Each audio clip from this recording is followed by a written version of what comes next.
último que quiero hablar es de fútbol, así que no te preocupes. Ese va a ser el titular. De lo último que quiero hablar es de fútbol. Podría ser, ¿no?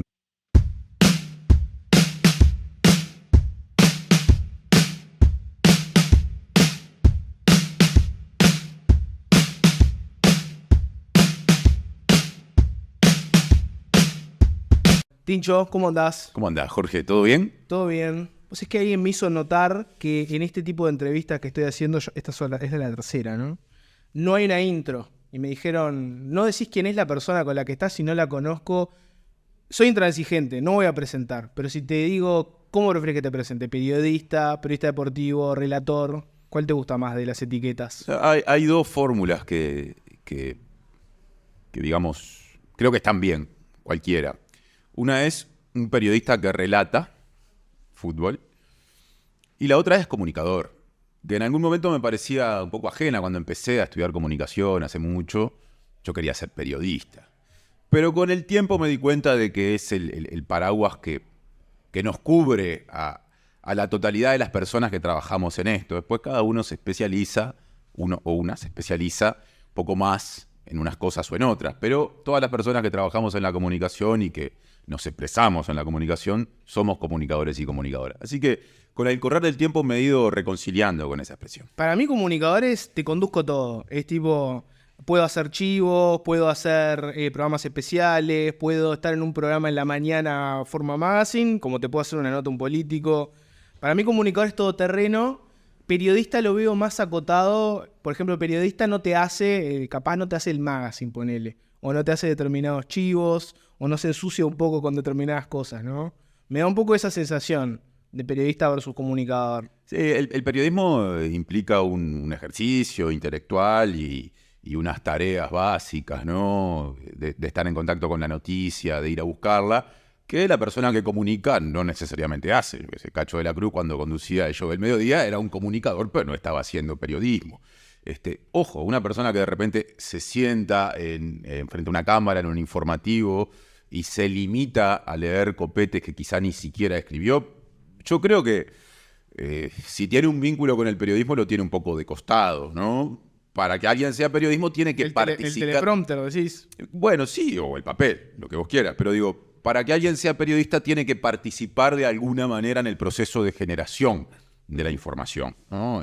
Aunque más no sea en el de redacción.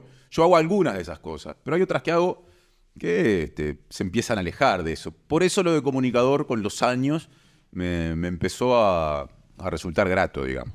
¿Cómo entró el fútbol en tu vida? ¿Más barrio, juventud? ¿O en un momento en realidad te diste cuenta que en realidad me gusta lo suficiente como para hacer de esto un oficio? Yo creo que entró en primer lugar por mi padre, que es como tantos hombres de su generación, futbolero, hincha de Nacional, que desde que yo era muy chico prendía la radio los fines de semana o miraba partidos por televisión. Y ahí hay un momento que es como muy decisivo en mi vínculo con el fútbol, que es el año 90. Yo ahí estaba en primero de escuela, tenía 6 años recién cumplidos. Yo soy de diciembre del 83. Y ese año pasaron varias cosas. La primera fue que mi padre ese año tuvo como más ganas que las habituales de ir a ver a Nacional y me llevó a varios partidos. No sé si la primera, pero esa fue una de las que pasó. Íbamos a la tribuna olímpica. La segunda es que fue año de mundial y fue la primera vez que yo conscientemente vi a Uruguay en un mundial del 86. Yo no tenía ni siquiera 3 años cumplidos, de manera que no tengo recuerdos. Por suerte no los tengo. Me estoy enterando con el tiempo de lo que pasó. Italia 90 es el primer mundial que vos tenés recuerdo. Claro, lo viví conscientemente, dentro de lo que se le puede pedir a un niño de 6 años. Pero me acuerdo, por ejemplo, de dónde vi cada uno de los partidos de Uruguay, que fueron solo 4, los 3 del grupo y la eliminación contra Italia ya en los octavos de final y algunos partidos más, incluso la final, por ejemplo, pero no solo la final. Y lo otro que me pasó ese año fue que en el barrio cambié de amigos y me vinculé con 4 o 5 amigos, una pequeña barra, que fueron mis amigos de la infancia del barrio por muchos años, que jugaban a la pelota como rutina diaria, ¿no? Cosa que yo no hacía hasta los 5 años, lo empecé a hacer ahí. Entonces hubo un shock de fútbol en mi vida a los 6 años, que entre otras cosas me hizo empezar a prestarle atención a eso que mi padre escuchaba en las tardes de los fines de semana, que eran las transmisiones radiales.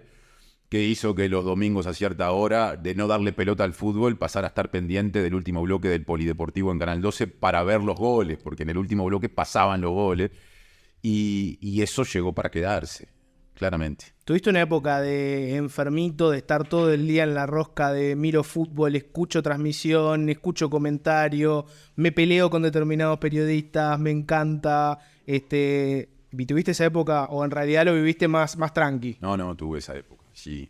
Describime tu época de enfermito, ¿cómo era? Le daba mucha más pelota al fútbol en ese tiempo, que ya te diré cuál es, que en la actualidad. Cuando me limito a relatar, me preparo específicamente para la tarea, y como no lo estoy haciendo regularmente, muchas veces durante meses casi que salgo del tema. Mi desafío es volver lo más en forma posible cuando me dicen, dale que entrás, en este tiempo de mi vida en el que me dedico al periodismo general mucho más que al periodismo en deporte. Pero sí, eso que empieza a los 6 años va creciendo. Y yo creo que como suele pasarle a mucha gente, no a toda, pero a mucha gente, toca su techo en la adolescencia, ¿no? Que es un tiempo donde, en mi caso, creo que esto nos pasa a todas las personas que hemos elegido el periodismo en deporte, se mezclan un poco la pasión que todavía tenés por tu equipo y esa entrada continua en discusiones con otros amigos, con otros aficionados, con la vocación y las ganas vinculadas a querer trabajar en el periodismo deportivo. Entonces hay un tiempo que va, yo creo, desde el comienzo del liceo hasta los 20 y algo, en el que yo escuchaba programas de radio todos los días. Inclusive era una época anterior a que existieran las radios deportivas, la Sport, tal cual la conocemos ahora, no existía. Entonces había que hacer todo el tiempo zapping. Vos sabías que había determinadas franjas horarias en las que ibas a Oriental, que ibas a no sé dónde. Había momentos del día donde no había ningún programa deportivo, algo que hoy es toda una rareza, porque tenemos deporte en televisión y en radio 24/7. Había una época en que descansaban. En la tarde en general no había programas deportivos, y volvían de tardecita de noche, y yo ya tenía claro por dónde tenía que ir el zapping.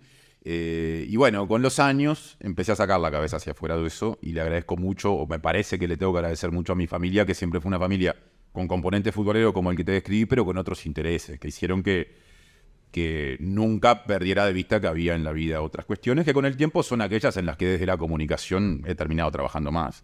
Sí, que pienso que está bueno lo que decís por el tema de la integración, ¿no? De jugar con una barrita de amigos en la calle, los vecinos, etcétera.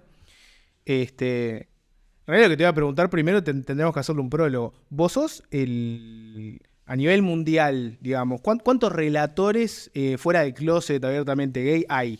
¿Sabés? ¿Tenés ese dato? Desconozco, no tengo la más pálida idea, no lo sé. Pero digamos a tu nivel, por lo menos sos el único que yo conozco, ¿no?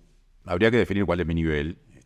Pero no lo voy a hacer una transmisión profesional, Jorge, Tincho, hacer una transmisión profesional. Bueno, a mí no me consta que haya otros, pero no lo descarto tampoco, porque en realidad la visión que yo tengo, o el conocimiento que tengo, es el de Uruguay y la región.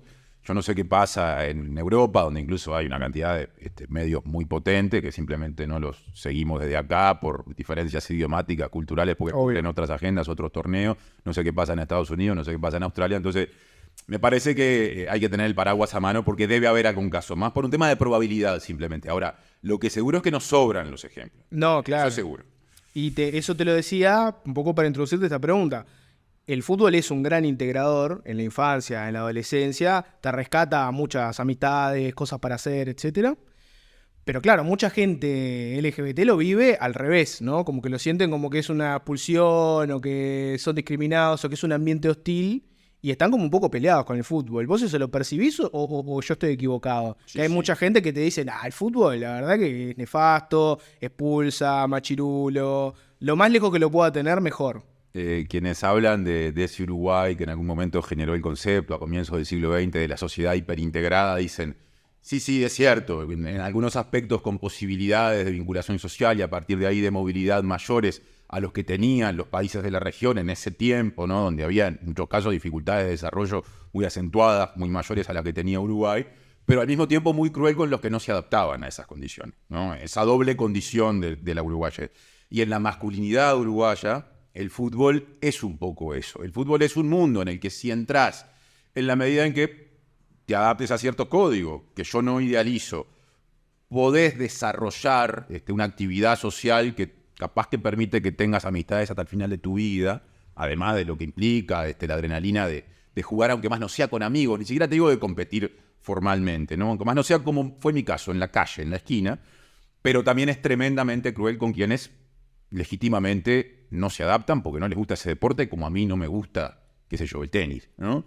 En la sociedad uruguaya, por lo menos un varón de mi edad, al que no le gustaba el fútbol, iba a tener seguramente, o tuvo, muchos problemas en la escuela, en el barrio, capaz que en su familia, ¿no? Porque hay una cantidad de cosas que se proyectan o que se proyectaban en aquel tiempo. En el chiquilín que de chico empezaba a correr atrás de una pelota. Las pelotas de fútbol eran regalos que muchas veces los niños ni siquiera pedían. Venían casi que por, no sé, por protocolo a determinada edad de la vida, ¿no?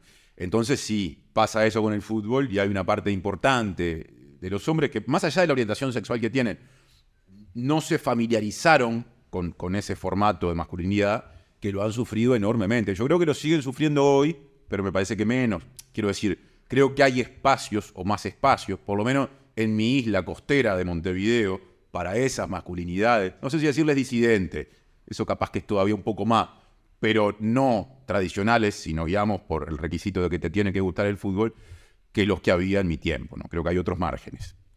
Me parece interesante eso que decís porque me lleva a preguntarte lo siguiente, ¿no? Si ha cambiado un poco eso. Es verdad que uno en su micro burbuja siente y piensa, ¿no? Sí, cambió, hoy hay otra apertura, es distinto, pero si uno va al detalle de determinadas cosas, puede pensar que no. Te pongo este ejemplo, ¿no? Uno ve que en la mayoría del mundo los cuadros grandes hacen acciones, por ejemplo, de la diversidad sexual, yo que sé, el Día del Orgullo, hacen determinadas movidas. No nos tenemos que ir muy lejos, si querés mira Argentina, ¿no? Digo para no poner casos extremos. Y acá todavía eso cuesta pila. Cuesta muchísimo. ¿No? Sí, sí. ¿Por qué? ¿Por qué le cuesta tanto a los cuadros grandes hacer alguna acción vinculada a la diversidad? Que no te digo que se comprometan mucho, te digo tipo, vamos a poner una banderita, vamos a poner un tweet, ¿no? Digo lo mínimo. Y porque las estructuras dirigenciales de los cuadros grandes, salvo excepciones, siguen siendo reproductoras de un pensamiento muy conservador, que es el pensamiento que históricamente ha gobernado al fútbol, ¿no? En general, si uno mira hacia atrás, ¿quiénes han sido los dirigentes del fútbol de nuestro país? Sobre todo de los espacios dirigenciales más codiciados, ¿no? Presidir a Nacional o a Peñarol es ocupar un lugar muy importante en nuestra sociedad, eventualmente estar al frente de la AUF o organismos importantes. Y han sido en general personas que tienden a ver el mundo de una perspectiva conservadora, ¿no? Por motivos que un sociólogo podría explicar, y alguien con conocimiento de temas históricos, un cientista social en un sentido amplio podría explicar mejor que yo. Pero claramente eso, si uno repasa la historia, ve los apellidos, cruza con sensibilidades políticas, se nota. Entonces, para empezar, yo creo que en los equipos grandes sigue habiendo un peso muy grande en sus consejos directivos. No estoy diciendo que en la totalidad, pero sí un peso muy grande de personas que ven el mundo así. Entonces yo creo que a mucha de esa gente no le interesa dar el paso hacia la diversidad o hacia abrirle la puerta de los clubes al mundo LGBT y Q+, ¿no? Por un lado pasa eso. Y por otro lado, si bien hay gente que está dando esa pelea, y yo creo que lentamente, aún en esos territorios se va ganando espacio, a mí me parece que posiblemente también haya mucho miedo a la reacción. Porque es posible que la primera vez que un club grande de este país se anime a poner ese tuit, mirá de lo que estamos hablando, de poner un tuit, ¿no? Que no tiene nada que ver con hacer la revolución. Un tuit con una banderita. Sí, desde el sillón de casa la revolución no se hace, ¿no? Pero bueno, es eso simplemente lo que estamos pidiendo, y eso va a pasar, yo sé que algún día va a pasar, pero es probable que el día que pase haya una cantidad de reacciones muy hostiles, ¿no? En los comentarios a ese tuit, en las redes sociales, donde sea, pero incluso en otros ámbitos. Y eso genera miedo, eso reprime. En definitiva, es una demostración de lo que hace la represión también. Haciendo futurología, ¿cuándo te imaginas que va a pasar eso? Si tenemos que hacer la penca de cuándo un club uruguayo grande se va a animar a dar ese paso. No, es que no lo sé eso, no lo sé. Eso es imposible de determinar. Yo creo que nos falta mucho porque también creo que la presión que hace el mundo social, quiero decir, la parte de la sociedad que hoy felizmente se relaciona con la diversidad, lo cual no quiere decir tener determinada orientación sexual o identidad de género. Quiere decir asumirla como una posibilidad, no discriminar, no señalar, naturalizarla, porque la diversidad es parte de la naturaleza humana. Esto como un tatuaje, como una remera o como una bandera. Es así. En todo caso, durante siglos enteros eso se reprimió, pero esa es otra discusión. Entonces yo creo que esa parte de la sociedad también ejerce presión. Y es una presión creciente, porque felizmente ese sector de la sociedad va creciendo. Entonces yo creo que no falta mucho para que eso ocurra, pero me cuesta jugar a la tómbola y decirte, mirá, va a salir Seguro tal que... día a la cabeza, no sé. Bueno, pero eso que dijiste, me parece que podemos ahondar ahí. Actuás y, o sea, hay una acción y una reacción. Si vos ponés el tweet, que es lo mínimo ¿no? Desde la casa del CM de algún cuadro, va a haber una reacción. Seguramente haya reacciones hostiles. Muchas. Hay que bancar. Miles posiblemente. ¿Qué pasa con el tema de los jugadores, no? Vamos a ponerlo en términos concretos. Yo hago estadística. Uno mira la cantidad de personas LGBT que hay en el mundo, uno mira la cantidad de jugadores profesionales que hay, y uno dice, tiene que haber jugadores que sean parte de esa comunidad, pero que hoy están en el closet. ¿Por qué pensás que primero, pensás que los hay? Y segundo, ¿por qué no salen? A ver, es obvio que los hay, por lo que vos dijiste, que fue un término que yo usé antes, por un tema de probabilidad, ¿no? Porque cuando a mí hay una cosa que no me gusta de cómo alguna gente puede interpretar esta respuesta, no de la charla que creo que es necesaria, y es que cada vez que vos entras en esto, la gente empieza a pensar, debe estar refiriéndose a fulano. No, yo no estoy hablando de nadie. Que se hace todo el tiempo eso, además, ¿no? Obvio. La gente vive especulando de Sí. fulanito será, menganito será... Todo el tiempo. Yo no caigo en eso.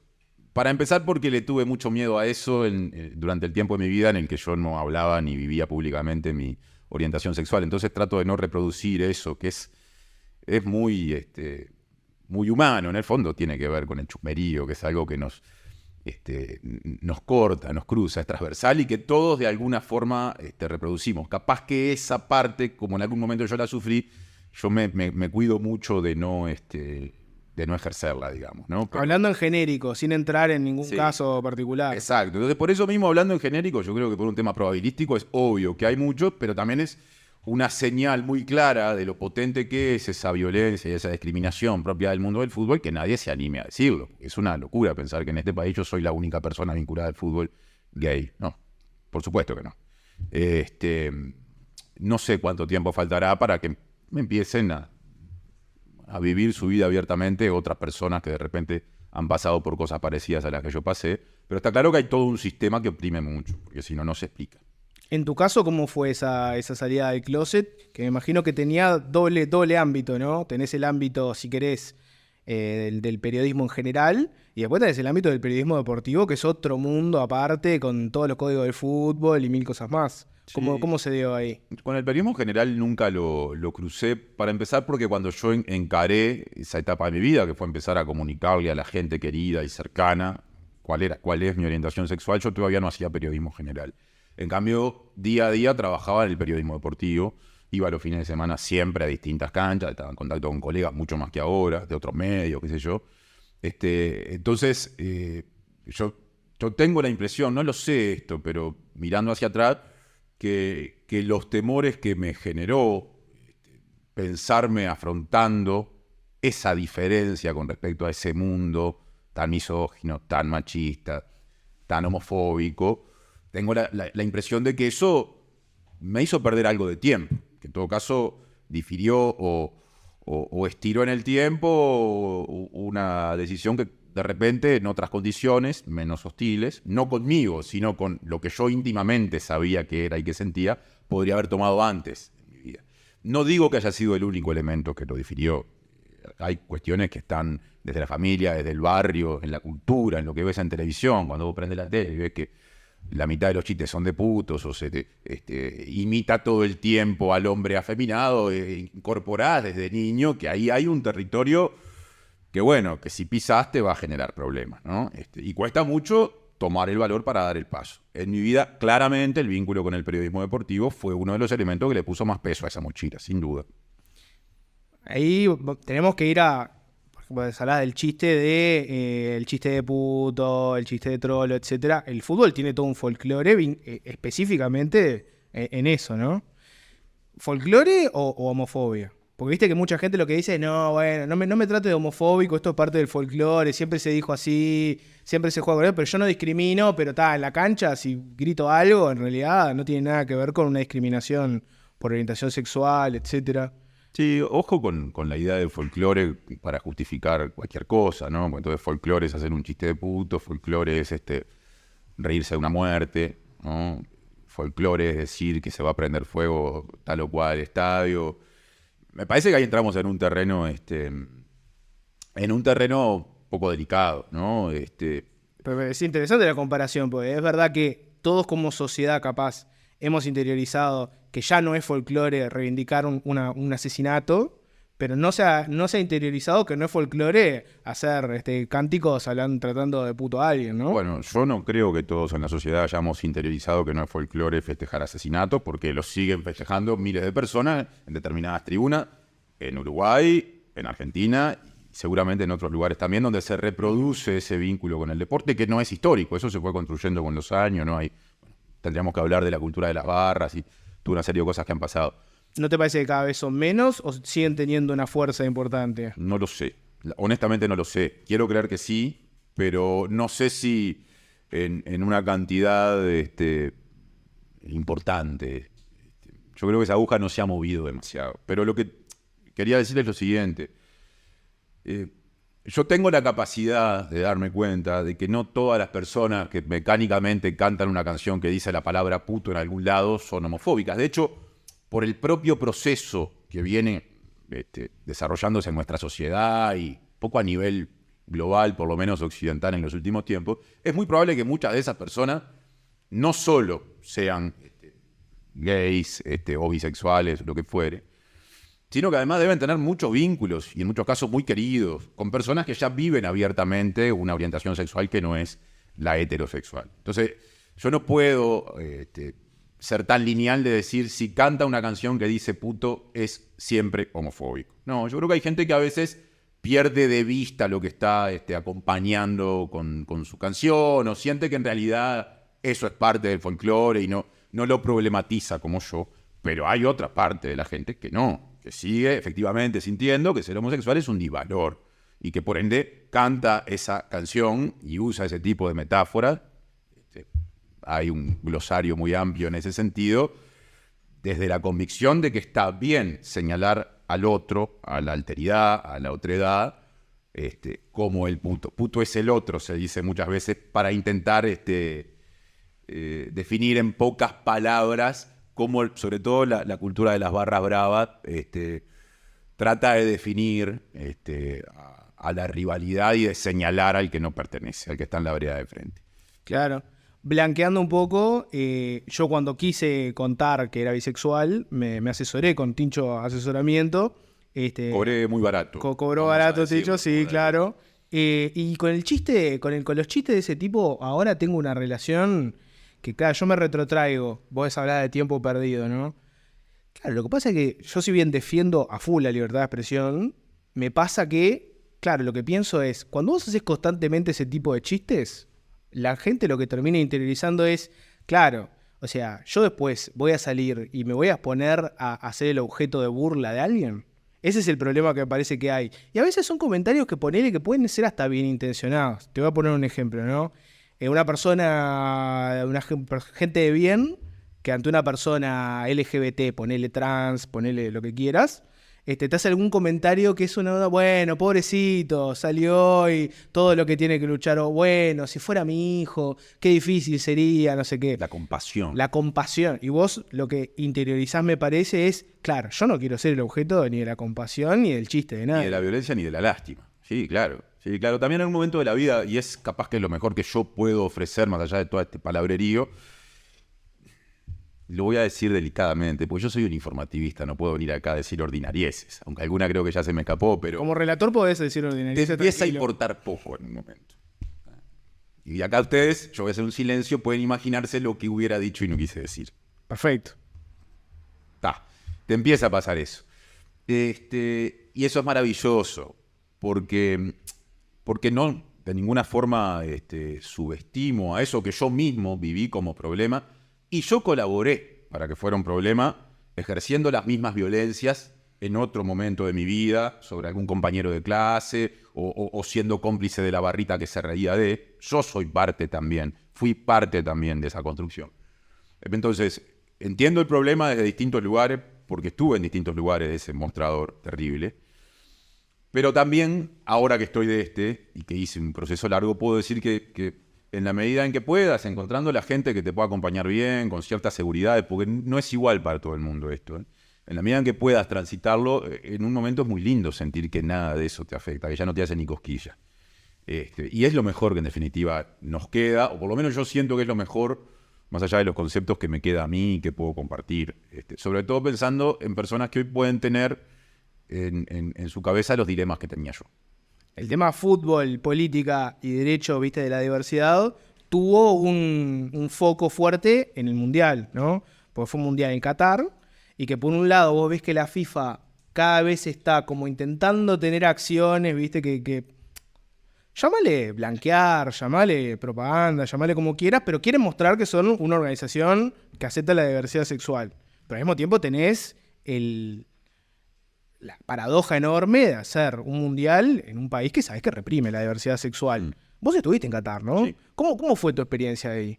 Bueno, absolutamente normal en el sentido laboral, la que me esperaba. Es decir, yo fui, por supuesto, que a Qatar teniendo claro todo eso, ¿no?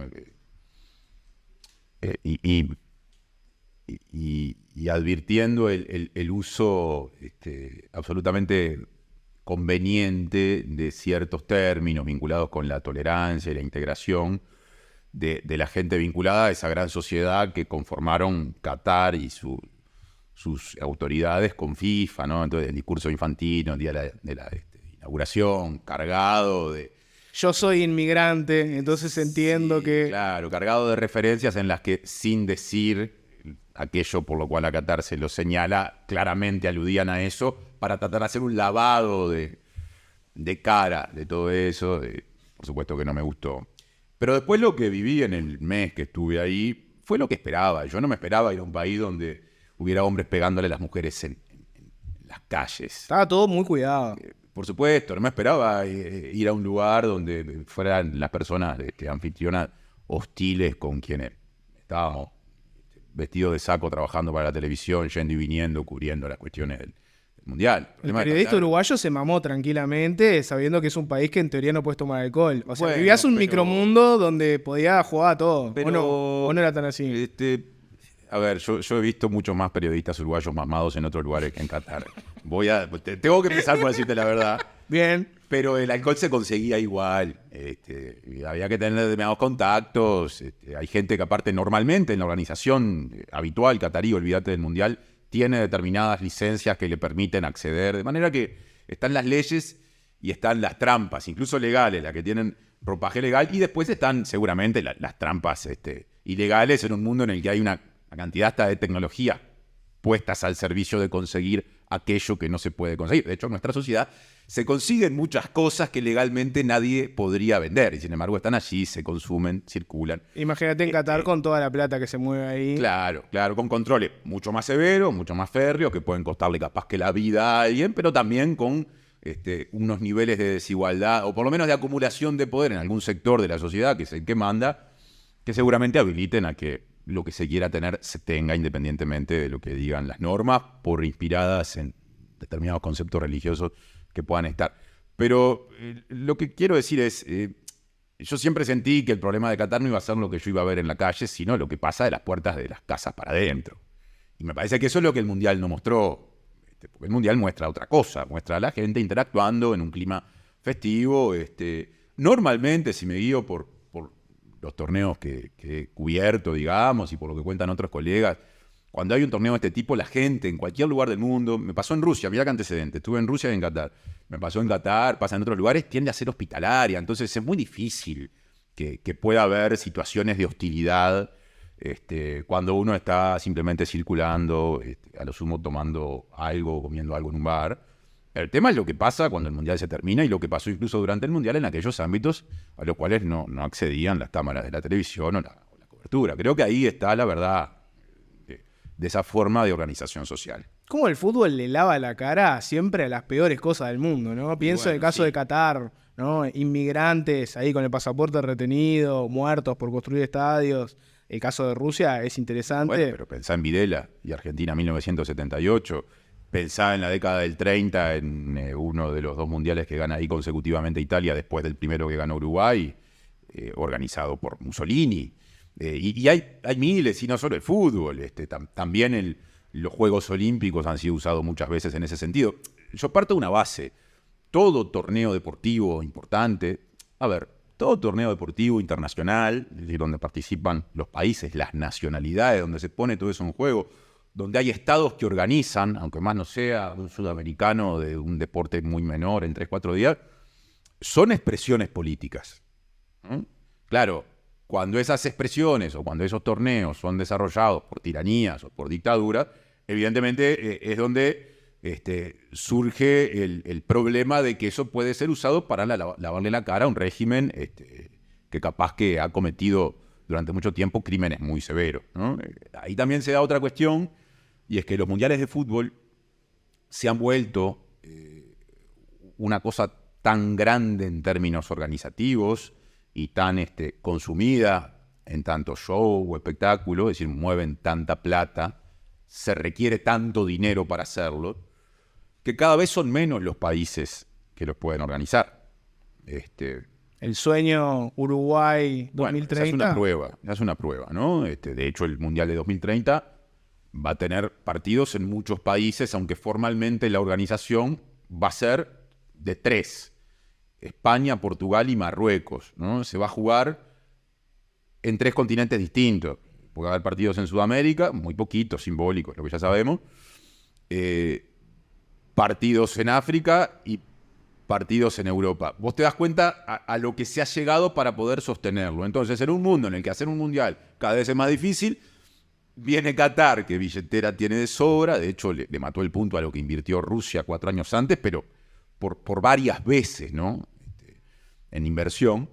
Y eso hace que la FIFA no piense demasiado en todo esto de lo que nosotros hablamos y diga, sí, es por ahí. Es con ellos, en todo caso, desarrollemos una estrategia para suavizar las aristas más agresivas del régimen durante un mes. Termina siendo eso. Bueno, pero está bien. Capaz que esas dictaduras o gobiernos cuestionables usan al fútbol, el deporte en general, porque les sirve políticamente. ¿Qué gana el fútbol en esa asociación? ¿Solo la guita para poder sostener todo ese show o gana algo más? Bueno, un mundial deja dividendos siempre para FIFA. Eso para empezar. FIFA empezó hace mucho tiempo, mucho antes de Infantino, si no me equivoco, en los tiempos de Avalanche, con una política muy agresiva de extender la práctica del fútbol a todo el mundo, ¿no? Periodistas deportivos más veteranos de este país siempre decían, si no me equivoco, capaz que me equivoco, pero que Avalanche había ganado sus primeras elecciones con los votos de África en un tiempo en el que África no tenía el desarrollo futbolístico que tuvo después. Con esto quiero decir, para FIFA siempre ha sido muy importante acceder a nuevos mercados, porque me parece que la lectura es esa, ¿no? Y en ese sentido, la llegada al mundo árabe es en cantidad de gente seguramente muy importante, pero además en términos de sociedad económica determinante por la riqueza que tienen esos países. Entonces yo creo que lo que gana, a ver, vos me preguntaste si no me equivoco qué gana el fútbol. Yo no sé lo que gana el fútbol, sé lo que gana FIFA. O puedo intuir lo que gana FIFA. Es tanto que en realidad creo que no me cabe en la cabeza. En mi calculadora no entra tanto 0, pero va por ahí. Vuelvo unos pasos más atrás. Nos hemos quedado en Uruguay, ¿no? Y hablando de por qué los clubes uruguayos les cuesta embanderarse, aunque sea simbólicamente, con cosas políticas, como puede ser la diversidad sexual. Pero pienso que ahí capaz que hay otro tema que hasta puede ser incluso más profundo, porque abarca muchísima gente también, y que es menos resistido, capaz, en la sociedad, que es alguna causa como, por ejemplo, derechos humanos, desaparecidos. ¿Por qué a los grandes en el fútbol uruguayo les cuesta hacer algo que uno ve cruzando el charco, que se hace frecuentemente, que los clubes, pongan alguna consigna vinculada a los desaparecidos? ¿Por qué acá cuesta más eso? Porque a mí me parece que hay, desgraciadamente, una parte importante de la sociedad que todavía no ha entendido que la causa de los desaparecidos en este país se tiene que ver como una política de Estado, que no es una causa político-partidaria, es política, no partidaria. Entonces ahí se genera una especie de corte en la sociedad que creo que está muy influenciado por cómo las fuerzas políticas se posicionan en torno al tema, pero también por las distintas maneras lecturas que hay con respecto a lo que pasó en la dictadura y antes de la última dictadura en Uruguay, que entonces postergan esta otra lectura. Es decir, yo creo que en este país, lamentablemente, hay muchas cosas pendientes con respecto a las políticas de verdad y justicia, con respecto a todos los crímenes de la dictadura y del terrorismo de Estado, que es un concepto más amplio porque abarca ya los últimos años de la década del 60. O sea que estamos hablando de casi 20 años de la historia nacional, no tan lejanos, hace medio siglo, poco más de medio siglo, depende de qué punto agarres, el final o el comienzo de ese periodo.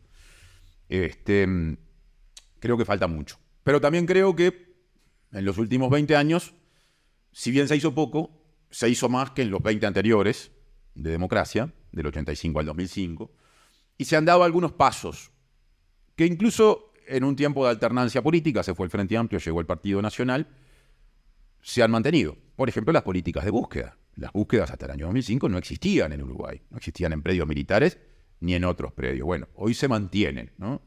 En el medio se creó una institución nacional de derechos humanos. Había muchas dudas con respecto a qué iba a pasar cuando hubiera cambios de gobierno. Bueno, eso hoy se mantiene.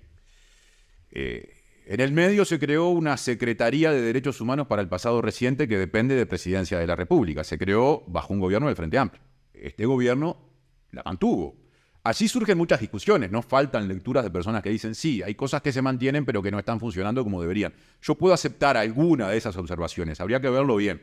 Lo que digo es, empieza a ver algo muy endeble, capaz que muy atado con alambres y más tímido o tibio de lo que quisiéramos, parecido a una política de Estado. Es decir, una política que se sostiene más allá de la alternancia de los partidos y del paso de los gobiernos en el tiempo. Eso los clubes de fútbol no lo han entendido. Eso Nacional y Peñarol no lo han entendido, no lo quieren entender. Ojalá algún día lo entiendan. Viste que un discurso típico es el fútbol es fútbol y no politicemos una dirigencia, no politicemos un cuadro, no politicemos las redes de un cuadro, no comuniquemos cosas que puedan dividir a los socios, a los hinchas, más allá de simplemente comunicar que somos un cuadro y la información vinculada a todo lo deportivo. ¿Qué le respondes a ese argumento de no metamos política en el fútbol, que el fútbol sea fútbol y chau? Bueno, para empezar que el fútbol y la política se mezclan por muchas de las cosas de las que venimos hablando y en este país se han mezclado históricamente. Basta con ver los nombres de muchos notorios dirigentes de los principales clubes, no hablo solo de los grandes, de los que tienen más tradición en primera división desde el comienzo de la práctica del fútbol en Uruguay, desde el amateurismo y los primeros años del profesionalismo, y ni que hablar de la AUF, ¿no? Ahí aparecen una cantidad de apellidos que han sido parte de la vida política nacional, lo cual no está mal, es lógico. Son cosas que en una sociedad pasan y en una sociedad tan chiquita en cantidad de gente como la uruguaya, más todavía, esos cruces se dan, ¿no? Entonces, yo lamento mucho romperles el sueño a esas personas de que el 6 de enero de mañana los que vienen no son los reyes, pero efectivamente la política del fútbol se viene mezclando hace mucho. Nadie está inventando nada cuando ahora impulsamos la idea de que algunas posturas políticas puedan ser adoptadas por clubes de fútbol. Eso viene pasando hace mucho. Pasa que hay distintas formas de hacer eso, ¿no? Yo puedo hacer eso explícitamente diciendo me parece que está bien reivindicar las políticas de verdad y justicia desde el fútbol, o puedo asumir una postura política impidiéndolo, votando con los pies, como quien dice, ¿no? Y eso fue lo que el fútbol hizo durante mucho tiempo. Por ejemplo, cuando no condenó una dictadura, ¿no? Ahí tenemos un ejemplo bien claro. Callándose la boca uno también tiene una actitud política. Eso en primer lugar.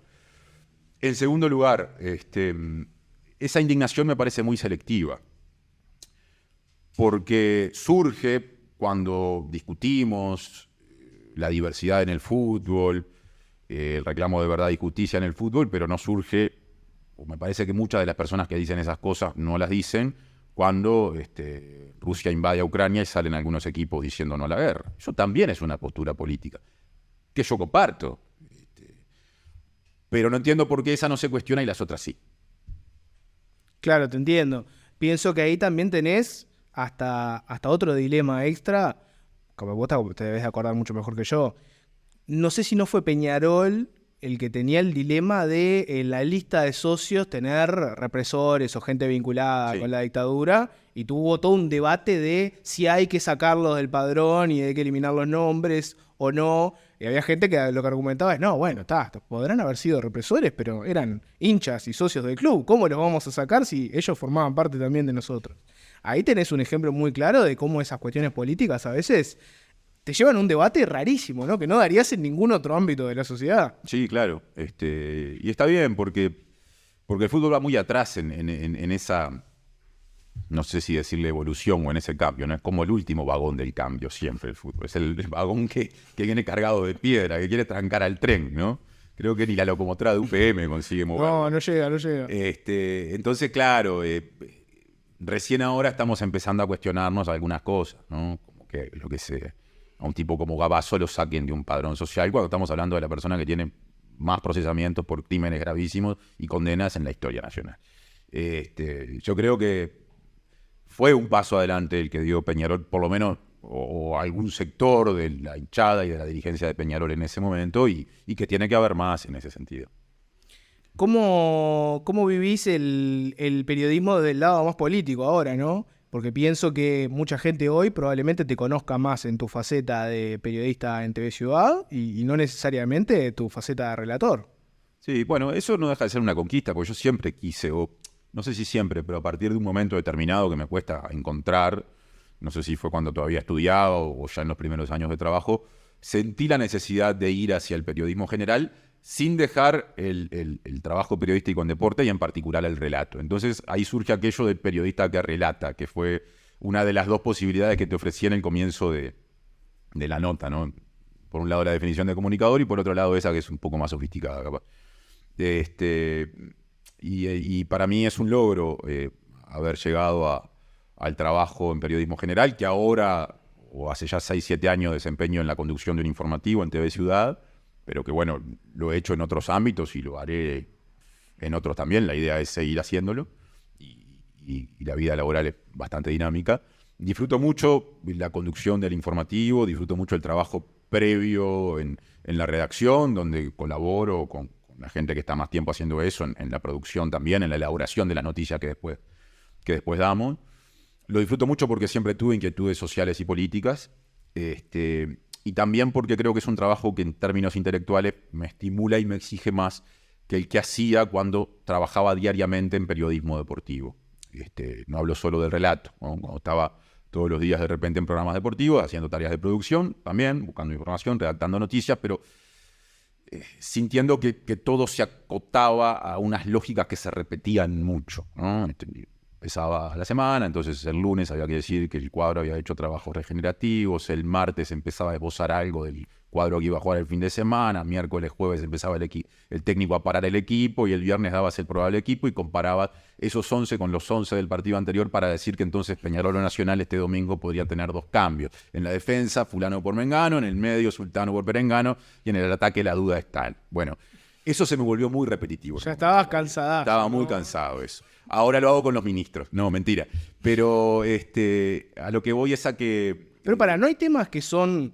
porque lo entiendo, el periodismo deportivo para mí me es recontra ajeno, pero yo veo que tenés esa faceta del trabajo, que capaz es la más tediosa y bodrio, y después tenés otra faceta que se mezcla un poco más con el periodismo más tradicional. Y temas que, por ejemplo, vos los podrías encuadrar en el periodismo deportivo o en el periodismo común. Por ejemplo. Y pensá la violencia en el deporte, por ejemplo, ¿no?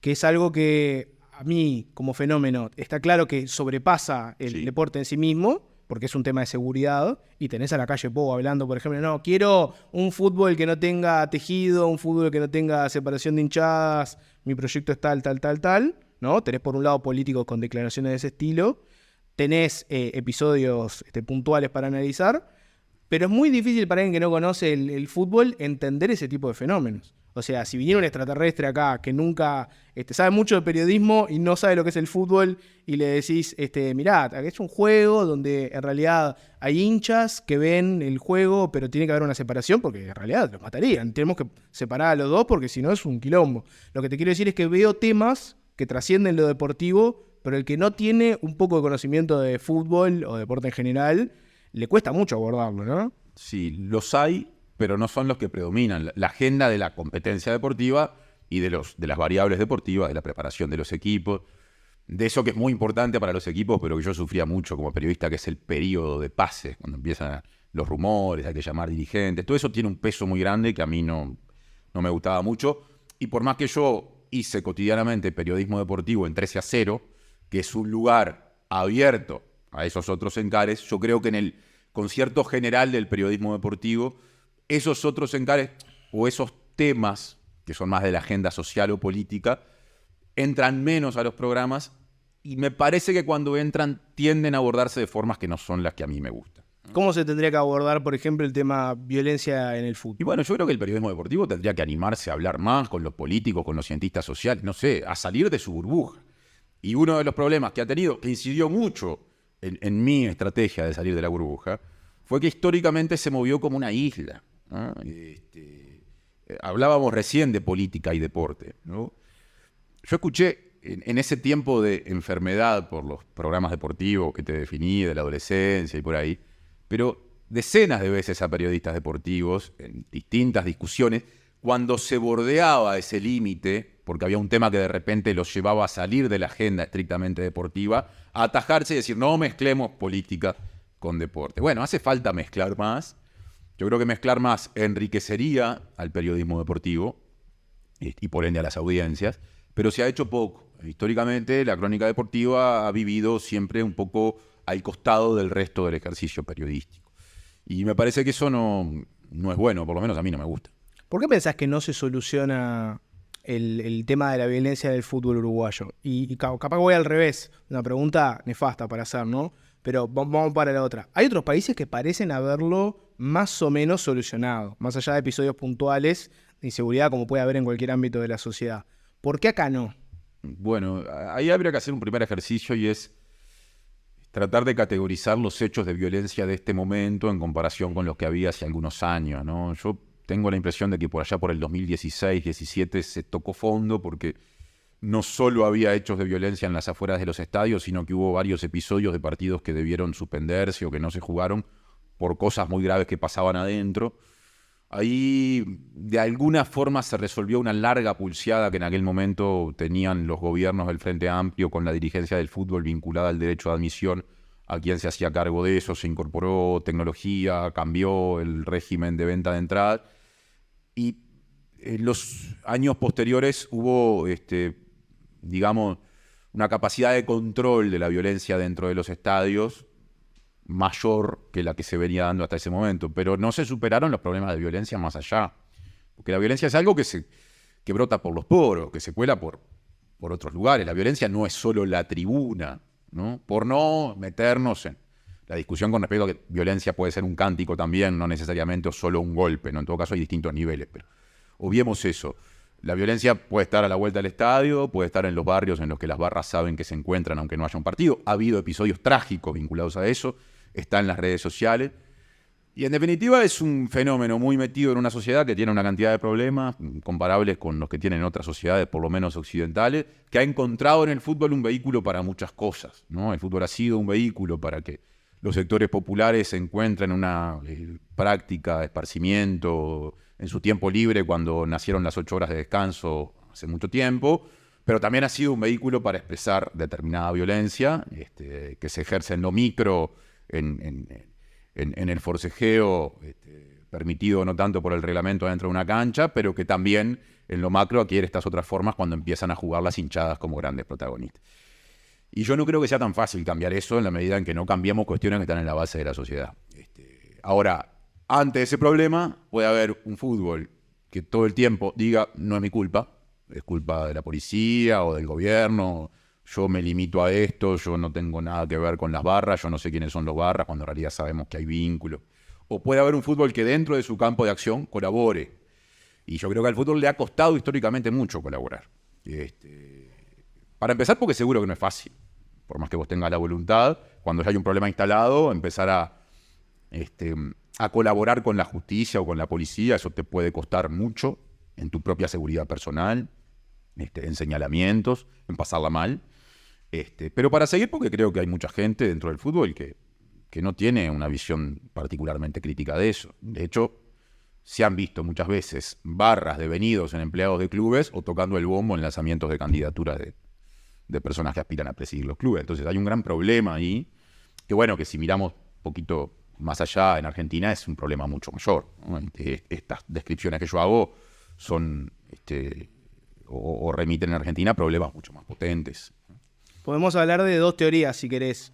Y una es la teoría, son mafias que están instaladas en el mundo del fútbol y que son ajenas al fútbol como deporte.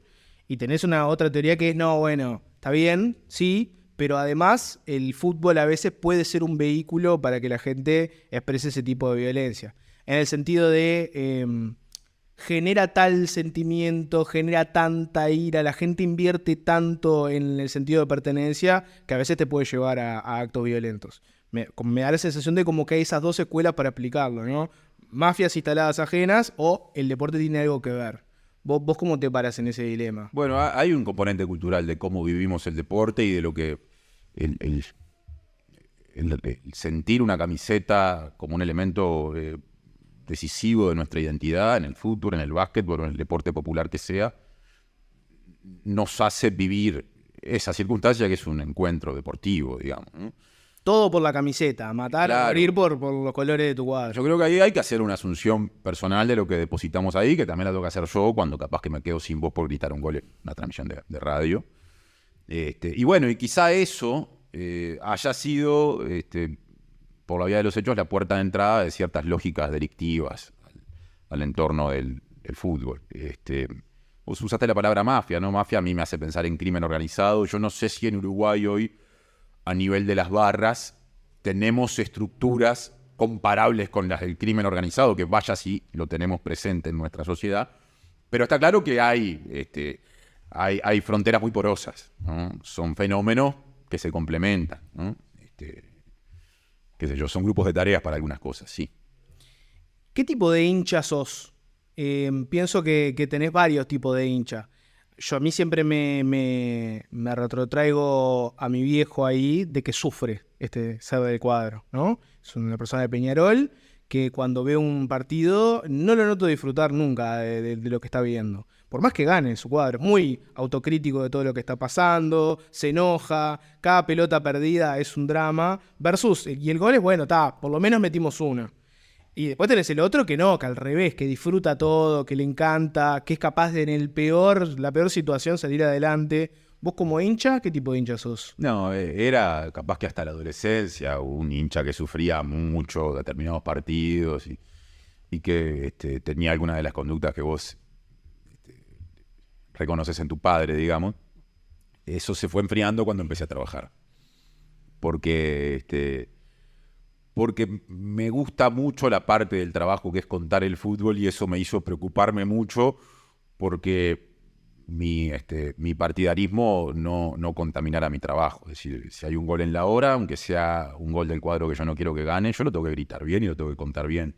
Y es como lo siento, siempre lo sentí así, al punto tal de que cada vez que hay un partido y yo siento que no resolví bien esos desafíos de la comunicación que se dan cuando uno relata fútbol, yo quedo amargado por eso.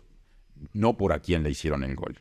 Eso viene después y ya no me amarga tanto como antes. ¿Se fija el grito? ¿Cómo se hace eso? Cuando vos tenés que relatar un gol, Sí. Estás viendo al cuadro del que sos hincha perder en la peor y tenés que gritar el gol como si estuvieras Sí. loco de la vida. ¿Qué haces ahí? ¿Se finge? ¿Qué? ¿Entrás en un estado trance de hacer de cuenta que en realidad el que metió el gol es tu cuadro? ¿Cómo evocás la pasión cuando en realidad por dentro decís, me acabo de comer el peor gol? No, con el desafío de comunicar bien algo que es importante. Porque cuando vos relatas fútbol no hay nada más importante que los goles.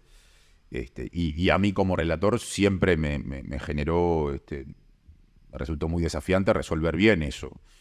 El relato deportivo, a veces viste que se usa como sinónimo la narración. Bueno, yo no sé, tendríamos que tener a un docente de idioma español acá en la mesa y no lo tenemos. Yo no sé si técnicamente es lo mismo. Lo que sí sé es que por narración podemos entender otras cosas, ¿no? La persona que fue a un lugar y viene y te cuenta una experiencia que vivió, está narrando algo. Sí, yo entré al almacén, me crucé con fulano, me dijo. El fútbol tiene un componente diferente, el relato de fútbol, y es que es, si querés decirle narración, supongamos que está bien usado el término, lo haces en el momento en el que eso pasa. Es decir, estás contando algo que no sabes cómo va a terminar. Vos no sabés si el tipo que está solo frente al arco va a hacer el gol o le va a pegar para arriba. Y lo que sea, aunque te sorprenda, porque cada tanto se dan cosas en el juego que a vos te sorprenden, como cualquier hincha, la diferencia es que vos lo estás relatando, las tenés que contar rápido, bien. Cuando digo rápido, digo no más de 15, 20 segundos, porque el partido sigue, te corre, no te puedes quedar 2 horas contando lo que pasó, en un tono bastante alto, y por ende atendiendo muchos detalles que generan mucha tensión. Cansa relatar fútbol, y que a mí siempre me permitieron o me ayudaron a dejar en absoluto segundo plano mi interés con respecto a que gane tal equipo o tal otro. Es decir, yo ahí tengo que resolver un desafío comunicacional, yo lo vivo así, y disfruto cuando lo resuelvo bien, aunque ese gol le duela a mi cuadro. Lamento mucho. En el periodismo deportivo hablamos un poco de ir matando un poco la pasión del hincha para poder ser un poco más objetivo, llamarle, no es la palabra, pero ponele que fuera. ¿Pasa lo mismo en el mundo político? O sea, todavía sigue habiendo tremendo tabú de que el periodista deportivo no diga soy hincha de tal cuadro. Que es más propio de una generación distinta a la tuya, anterior. Sí. Capaz que la generación de vos para adelante no carga tanto con eso. Y en el periodismo común y corriente, silvestre, de ser un informativista, también hay un estigma fuerte ahí, ¿no? De que sería raro ver a la persona que está poniéndole la cara a un informativo que te diga, no, y además yo voto a tal, ¿no? ¿Cómo hay una diferencia ahí o no? Yo creo que es una lógica parecida, con la diferencia de que me parece más entendible en el caso de la política o del periodismo general que trabaja con la política todo el tiempo, porque la política es algo más importante. Entonces, a mí me parece que hay una cuestión de jerarquizar la información con la que se trabaja y el rol social que se desempeña cuando se hace periodismo. Yo creo que más importante el rol social de quienes trabajan en la información general, que es la que está vinculada con temas que definen nuestras condiciones materiales de vida, por poner un ejemplo, no nuestro ánimo, porque la pelota entró o no entró. Polémico que digas que hay algo más importante que el fútbol. Sí, hay algo. Vamos a titular por acá. Hay muchas cosas, lo ha dicho mucha gente. Hay una frase que creo que es de Valdano, que se cita mucho, que dice el fútbol es lo más importante de lo menos importante, ¿no? Entonces, yo creo que por ende, en general trata temas más delicados y más importantes, que inciden más en la vida de la gente, la persona que trabaja en el periodismo general, que se relaciona mucho con el mundo político, que la persona que trabaja en el periodismo del deporte. ¿A vos te cambiaría que un periodista, te cambiaría que Blanca Rodríguez te diga, bueno, yo, como mi nombre lo dicta, soy Blanca, soy herrerista? ¿O te cambiaría que Patricia Madrid te diga, la verdad, frente amplista de toda la vida? ¿Te cambia la percepción del laburo que hacen si te dicen voto a tal o voté a tal? No lo sé, porque si bien ha habido periodistas que lo han hecho, son pocos en general. Yo tengo la impresión de que en el largo aliento, por lo menos yo, desde mi subjetividad, aprecio, saco mis conclusiones, capaz que me equivoco, a quienes entiendo que trabajan bien, aunque tengan una determinada ideología o simpatía por un partido, de aquellas personas que entiendo que no son buenos profesionales o que no me gusta simplemente por un tema. También acá hay mucho que es muy personal, cómo comunican o cómo trabajan cotidianamente. Pero sin duda que en una sociedad que está muy polarizada, aunque vos te mantengas en un lugar de mucho equilibrio, una vez que decís, es posible que una parte importante de la gente, por el solo hecho de que dijiste a quién votás, si es que votás sostenidamente a un partido determinado, es muy difícil que mucha gente no te termine acusando, señalando, que no termine sospechando de vos. Entonces, entiendo que en la tarea del periodismo general es preferible, es mejor no decir.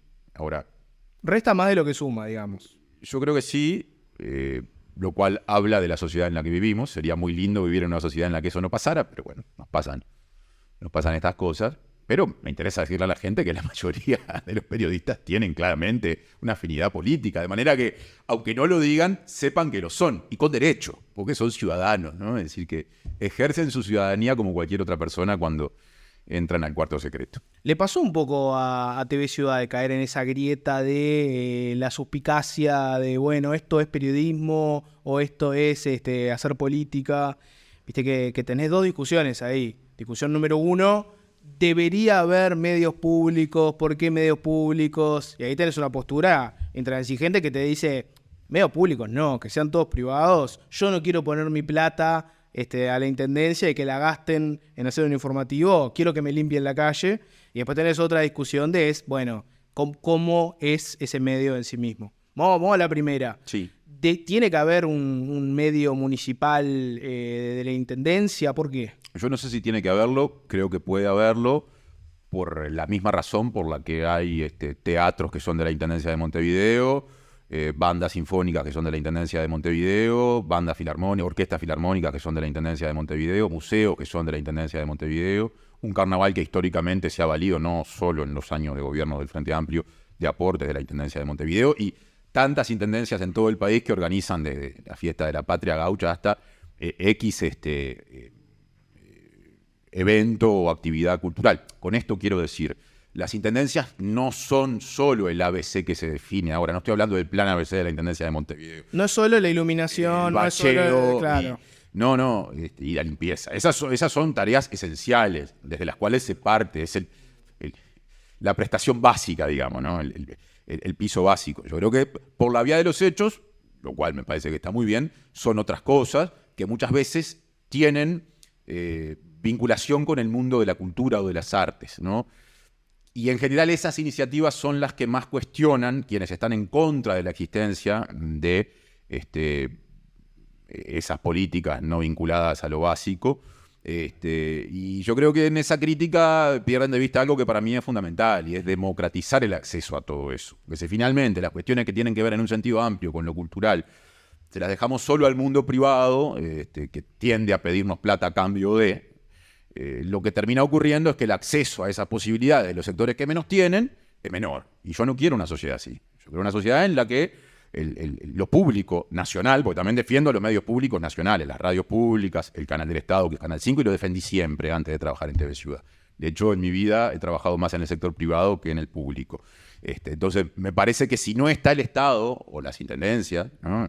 La organización puede variar. Jugando ese partido no lo juega nadie. Entonces, desde ese punto de vista entiendo que está bien que haya medios públicos. Y bueno, y en un momento ya muy lejano, que nos conecta también con lo privado, que fue, si no me equivoco, el año 96, la Intendencia de Montevideo, en tiempos de Mariano Arana, como contrapartida al cableado de la ciudad, cuando se instalaron las 3 empresas de cable en Montevideo, que son de los 3 canales privados, pidió una señal en sus grillas, y así nació TV Ciudad. Y la verdad es que hay muchas formas de pensar todo esto, pero ya que nos interesa tanto lo de los recursos, que es del Estado, que no, podríamos decir, bueno sería que los que explotan desde hace mucho tiempo ondas que son del Estado para hacer negocios millonarios, nos dieran algo a cambio. Bueno, en esta ocasión, a través de un subproducto, los cables, dieron una señal que creo que ha permitido diversificar la oferta televisiva, lo cual para mí es muy importante. Para mí hay como un pecado original en eso, que no se habla mucho, y es que cuando tu objetivo es hacer, digamos, periodismo, informar, etcétera, si vos estás atado a una lógica de mercado, siempre tu producto va a necesariamente tener que vender. Sin dudas. Y entonces puede pasar que vos tengas que informarle algo a la gente que es un bodrio y que es invendible, pero que la gente debería poder acceder a eso. Y para mí el Estado ahí tiene un lugar, más allá de que siempre está bueno que sea un producto que esté lindo y que esté bueno y que la gente lo consuma.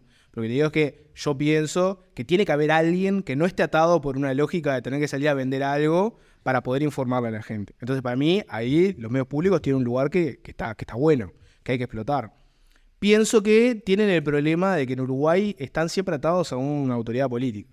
Y ahí tenés el tema del 5 y de TV Ciudad. En otros países tenés otros medios que tienen otro tipo de gobernanza, ¿no? Que buscan descolgar lo que es el medio de lo que pasa en ese momento políticamente. Cosa de que cambie el gobierno y no necesariamente te cambien las autoridades del canal, o que no haya alguien del gobierno que necesariamente pueda meter cuchara en lo que pasa en los medios. Y ahí yo veo que es muy claro que en el 5 no tienen mucha idea de qué hacer con el canal 5, o es mi opinión. Entonces no se le nota tanto, digamos, la mano. Siento que capaz que al gobierno de Carolina Cose tenía una idea más clara de qué hacer con el canal. Y hablo de estética, cuestiones. En el 5 capaz que queda un poco más, yo qué sé. Veo, por ejemplo, comunicadores que antes estaban, ponele a nivel nacional en el 5, en la primera plana, que hoy no los ves más, ponele. Y ahí tenés una señal de que querían hacer algo con el canal. Y en TV Ciudad pasa algo similar, pero un poco más profundo. Ves que tenían como una onda. ¿Se mete mucha cuchara en TV Ciudad o no? ¿Cómo es el día a día ahí? Yo creo que en los medios públicos en general, e incluso a TV Ciudad, tomo algo que vos dijiste, hay un desafío enorme y hay una materia pendiente que es la cuestión de la gobernanza. Yo creo que los medios públicos en Uruguay tienen que ir hacia sistemas de gobernanza que, dentro de las posibilidades, que yo siento que nunca son totales, les permitan el mayor grado de autonomía con respecto a las autoridades políticas, que son las legítimas, porque son las que eligió la gente. También en esto me parece que es importante desdemonizar, si es que existe el término, la cuestión política. La política es una necesidad que tenemos para organizarnos. Y aun cuando cambiemos nuestra forma de organización, las formas que encontremos también serán políticas. Podrán no haber partidos, podrá haber otro tipo de organizaciones, otra forma de elección, pero finalmente habrá lógica política. Política hay interna, política hay en un club de bochas, en una comisión vecinal y también en un país. Independientemente de que sea un país con un sistema de partido único o plural. Eso es así siempre. Entonces, bueno, yo creo que TV Ciudad y que Canal 5 y que las radios públicas también deberían evolucionar hacia formas de gobernanza, capaz que parecidas a la que puede tener la institución de derechos humanos, que están desacompasadas de los periodos electorales, aunque finalmente hay un parlamento que tiene que votar venias, o sea que también el vínculo con el mundo político de alguna forma está, de repente tomando como ejemplo algunas experiencias internacionales, que no son las que abundan, pero que existen sobre todo en Europa, que le permitan a la ciudadanía disponer de propuestas que atiendan esa pluralidad de voces dentro de lo que se pueda, porque en realidad las campanas nunca son dos, esa es otro lugar común que tendríamos que discutir, pero hay limitaciones naturales, ¿no? Es decir, no podemos poner a 3 millones de personas a hablar frente a una cámara, entonces hay que hacer un ejercicio por ser lo más amplios que se pueda. Del mismo modo que los medios públicos tienen ese desafío, los medios privados tienen otros. Es decir, en los medios privados, como el soporte, vos lo expresabas, es comercial, muchas veces terminan teniendo que adaptarse a la defensa de intereses que se filtran a través también de su programación de alguna manera. Capaz en el mundo del deporte lo ves más claro, ¿no? Bueno, porque el mundo del deporte también, para empezar, hoy hace mucho tiempo hay una serie de discusiones que tienen que ver con cómo se posiciona la prensa, y yo he sido parte de eso, con respecto a Tenfield, que es la empresa que tiene los derechos del fútbol local, que en el último tiempo ha ido perdiendo espacio a manos de una AUF que se ha parado mayoritariamente desde su gobierno en la vereda opuesta, y eso está generando un corte que en otro tiempo tuvo otros actores, pero que hace bastante que se expresa. En general con Casay jugando de una vereda antes de Tenfield, ya con Tenfield, y con otros jugando de otra. Y también se expresa de otra forma en el mundo del deporte que nos conecta con la precariedad, y es que es un mundo que muchas veces, por falta de inversión de algunos medios, por el acceso que hay a espacios que simplemente se contratan, requiere de que quienes comunican al mismo tiempo vendan. Eso está salado. Ser la persona que le pone la cara al programa que haces y estar ahí, viste, trillando las calles donde todos sabemos que hay grandes empresas de repuestos y de cuestiones mecánicas, y a ver, porque después eso te condiciona en muchas cosas.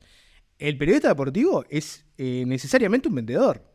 Eso es una cosa que no pasa creo que en casi ningún otro.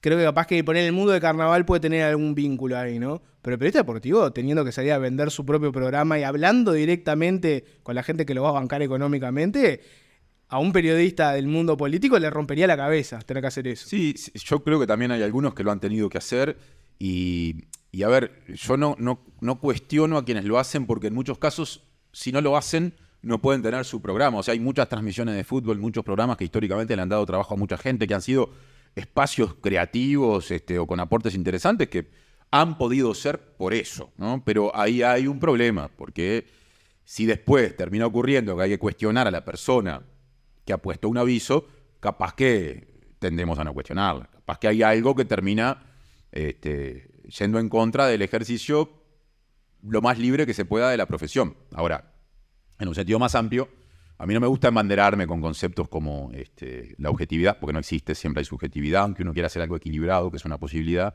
o con la independencia. La independencia, de momento que alguien te paga un sueldo, nunca es tal. Ahora, hay gente que trata de buscar ciertos márgenes y otra que no. Cuando vos sos periodista y vendedor, evidentemente esos márgenes se acotan. Tiene un concepto, a ver qué opinás. Para mí, el periodismo está más condicionado por lo comercial que por lo político. y te lo fundamento. En la cotidiana me da la sensación de que uno puede salir y decir cualquier barrabasada de un político si quiere, y es más probable que ese político te putee en las redes, o te levante el teléfono y te llame a vos y te diga, me mataste, ¿qué pasó?, etcétera.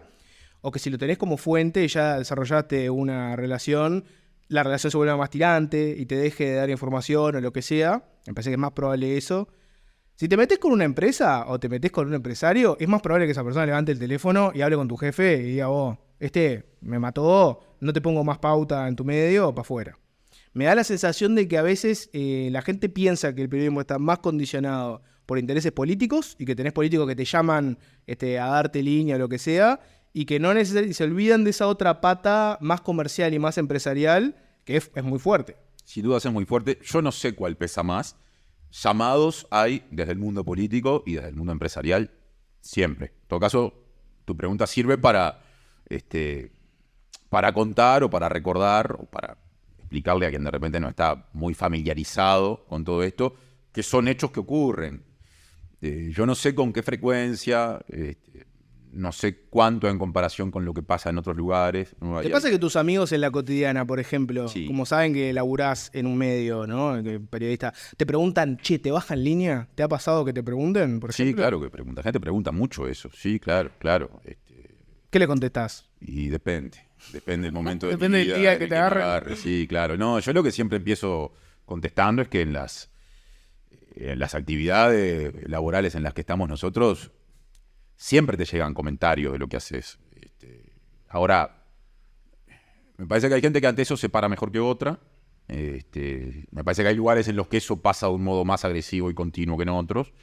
Y me parece que ante todo eso hay un elemento fundamental que es la organización. Yo creo que medios de comunicación con sindicatos, en los que estén todas las personas que trabajan, por ende también las y los periodistas, son medios de comunicación, no sé si vacunados contra eso, pero con algunos anticuerpos más. Yo creo que ahí también hay un debe del Uruguay, porque históricamente la sindicalización en los medios de comunicación, particularmente en los privados, ha sido en muchos casos nula o muy frágil, y en otros una sindicalización con poco apego, digamos. ¿Decide y poco apego? Sí, poco apego a de repente tomar medidas que en otros ámbitos laborales se ven con frecuencia. Hacer un paro, estoy hablando de eso, ni más ni menos que eso, ¿no? Y eso puede tener que ver con que hay también en algunas de las grandes empresas muchos beneficios, ¿no? Es decir, entonces se va generando también a veces una